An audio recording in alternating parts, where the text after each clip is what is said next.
It's big, it's weird, and it flies. Interesting. Hey there, I'm John. This is Two Brothers RC, and this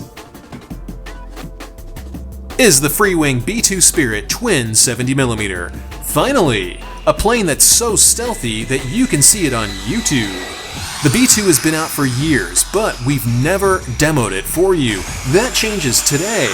It's not just big and weird looking, it flies kinda weird too for obvious reasons. So let's dive into it and see how it stacks up to the no patent pending Two Brothers review system. Let's start by giving you my actual opinion of the B-2. Yes, this is completely modified. I know that makes some people upset, but hey, here's my reasoning for it. The US distributor for Freewing believes that these airplanes sell themselves, so a TBRC channel member paid for it and expected me to set it up to its absolute performance limits. Otherwise, we would have stuck closer to the stock experience as a condition of taking the airplane to demo for you had the US distributor actually sent it to us.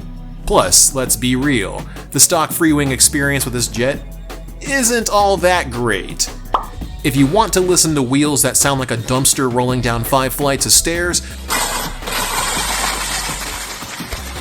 or if you just want to see the completely stock experience, there's plenty of stock B-2 vids that you can watch. Tuning this jet took some patience on my custom setup using AS3X Plus from Spectrum. It is not a typical jet. It's a short-coupled flying wing that has drag brakes for rudders and requires a deft hand to avoid crashing. It's a strange airplane. Let's talk maneuverability and find out what this big bird is capable of. The B-2 is surprisingly agile for a big flying wing. It can roll aggressively, though it feels weird when you roll using the drag rudders mixed into the roll as the stock setup suggests. It feels weird rolling without them too. My setup has the drag rudders opening halfway while rolling it, which felt best to me. If you download the setup later on, you can adjust it to your own preferences here. It has a decent amount of pitch authority, but nothing that would allow it to perform cobras or high alpha passes that I could figure out. Despite that, it handled well for what it is, so let's talk about the 5 points we're covering in this section. First up, it's not prone to accelerated stalls whatsoever. In fact, any stall I managed to get this jet into was really easy to recover from.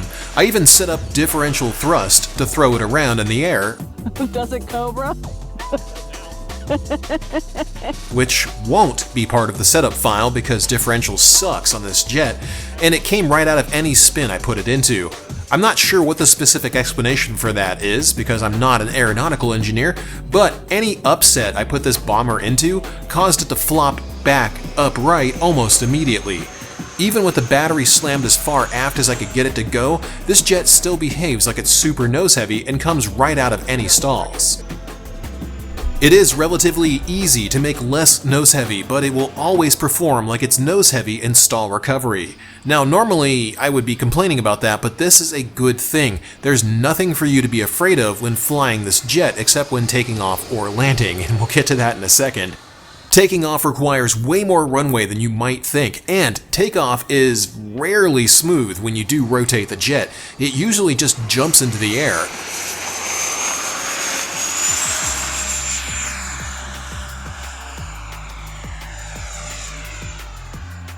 You can expect it to rotate quickly once it hits rotation speed. There is a fine line between smooth rotation and just jumping into the sky like a jackrabbit. It probably won't rotate smoothly on grass, and I'd go as far as to say that you probably shouldn't fly it on anything but the smoothest golf course green that you can find. Takeoff can also be really sketchy if you rotate with a strong crosswind, or if you're not using a nosewheel gyro and you're allowing the jet to slide around on the runway during the takeoff roll. The lack of any vertical tail, and believe me when I say that that goofy clear plastic piece I didn't use does not count as a vertical tail, means that it can drop a wing instantly and loop on the ground and crash.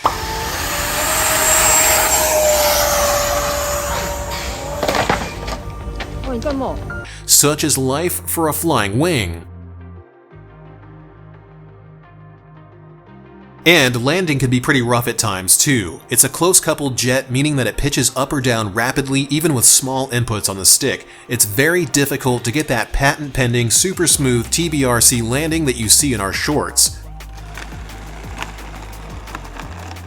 Because of the close-coupled nature of the design, it can be very unforgiving when you land. Yes, you can land it, but landing it as well as I land other stuff is very challenging. That's part of the fun for me, but I also have realistic expectations.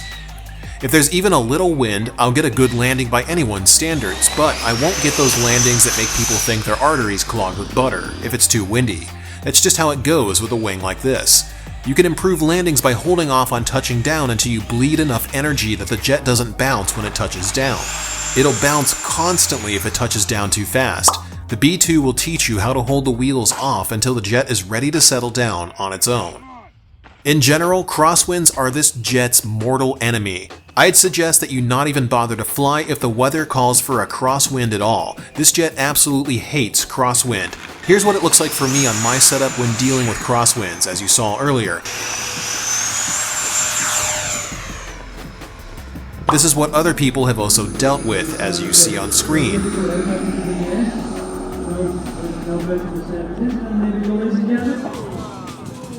Granted, this was a CARF B-2 with twin turbines, but the point remains, it sucks to fly in strong wind, and it really sucks to fly in crosswind. Keep it in one piece and fly it on days with moderate or light wind. The B-2 has plenty of thrust to do anything that you need a B-2 to do, but it's not going to hover, not that anyone would, and it's not going to be a speed demon. We're actually going to skip over the speed section in the flight time coming up because it felt strange to me at full throttle, so I didn't feel safe trying to test out its maximum speed. It has enough thrust to climb, roll, bank, land, and take off. It does everything it needs to do out of the box.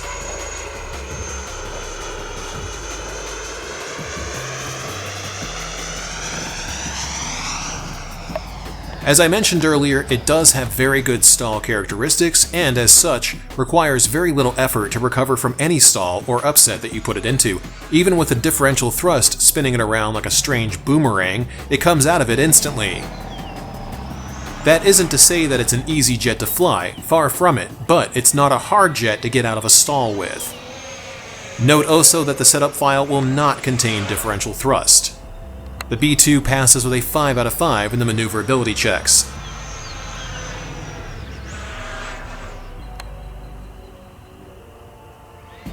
Flight time is our next checkpoint. Flying on SMC 5900 HV2 packs and 6700 packs, I averaged over 5 minutes per flight. The jet is pretty efficient so long as you're not pegging the throttle. Unlike most twin 70mm jets, this one is not the destroyer of batteries that you might think that it is. If you don't average 5 minutes, you're pegging the throttle or you're using poor batteries. Either way, the B-2 is very efficient and earns a 5 out of 5 in this section as well. Moving on to the landing gear section, I didn't even bother using the stock wheels. They're obviously too hard and super loud.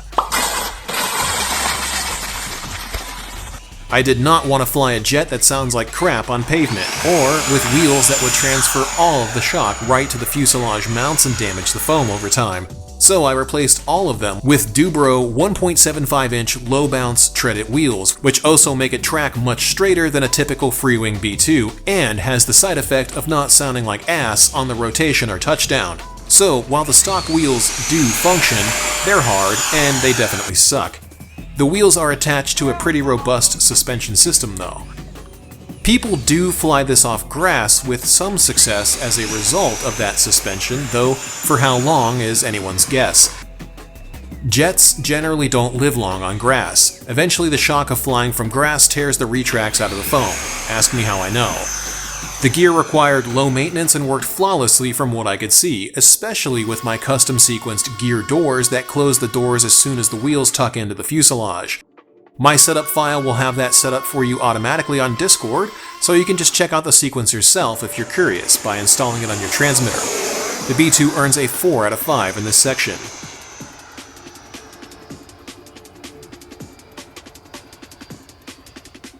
Before we move on, scroll down a little and hit that like button for me. If you're not already subscribed, get on it. What are you waiting for? And if you're not part of our Discord chat server yet, hop down to the description below to join up and chat airplanes with 4,000 people who love them just as much as you do.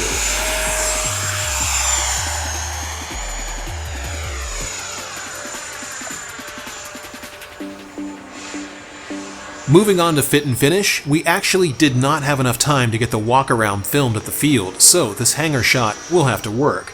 The paint looked amazing with no blotchiness or weirdness that you might see from a cheaper brand. The foam is impeccable with almost no visible foam beads at all. The hinges are all plastic and well reinforced, so nothing to worry about there either. It features water slide decals, which is par for the course with any Freewing jet that I've owned. The battery, however, does not receive any noticeable airflow that I could spot. It has a pair of large NACA ducts on the belly that pull air into the fans, but nothing for the battery, so be careful if you're the NASCAR in the sky type, otherwise you might have some issues with overheating the pack that you use. The B-2 earns a 4 out of 5 in this section.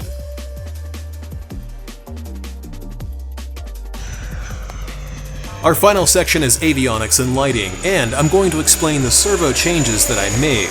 While the stock servos are more than adequate to fly the B-2, I replaced them with AGFRC B11 DLS servos in the 4 elevons and used AGFRC B13 DLM servos in the drag rudders. This took some work. It's not necessary to do this, but you will find the drag rudders operate much better and with far more precision than they did on the stock servo setup. All of the servos are less noisy and they're faster too on my setup. It's an $80 mod, roughly, depending on how bad inflation gets by the time you watch this video. All of the servos can be easily replaced because Freewing used servo doors instead of gluing them into the wings and fuselage, so replacement is super easy. It just takes some time to align everything to your personal preferences. I flew the jet pretty aggressively at times and noticed absolutely no issues with ESC overheating. It gets plenty of cooling on the stock setup. It contains lighting, wingtip nav lights with flashing wingtip beacons, and a very bright nose light that looks phenomenal in the evening.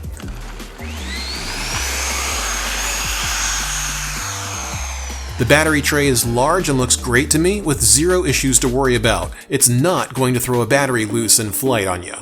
The B-2 earns a 5 out of 5 in this section. Before we get to the final scoring, I am flying on a completely custom AS3X Plus setup using a Spectrum AR8360T receiver. You will need to hop on Discord for help with setup, but the basic setup to match mine requires that you separate the rudder leads from the ribbon connectors, which are the red wires, oddly enough. Again, the red wires are the rudder leads, and plug them in where the setup file calls for them direct to the receiver itself into the signal port, and split the gear doors direct to the receiver too. You'll also run the nose wheel to the receiver as well. This setup will help avoid a lot of crosswind issues by running high throttle-based gains and make the jet feel solid overall, except at full speed. It's a weird flying jet, and my setup makes the most of it to get it to fly as stable as I can for you. Overall, the B-2 is a great flying jet and earns a 23 out of 25 on our twin 70mm metric system. It's got a few issues here and there, but it's very solid overall, assuming you want to fly a black boomerang that hates crosswinds and feels weird to roll or do much of anything with. But it's a B-2 Spirit, and that counts for something, right? Huge thanks goes out to our channel members on twobrosrc.com/supporters, and a very special thanks goes out to our mega fans: Sarasota RC Squadron, Michael Smith, JR Man, Todd, N411X, Jeff Baker, and High Alpha Guto, along with our Ultra fan, TBRC fan. You guys kick so much ass. Be sure to swing by twobrosrc.com and pick up some of your favorite TBRC merch. Coming up soon will be the Community Crash Reel compilation, a long-awaited bit of destruction that you guys will absolutely love, and I'll tell you all about my adventure overseas on April 25th. See you guys next week.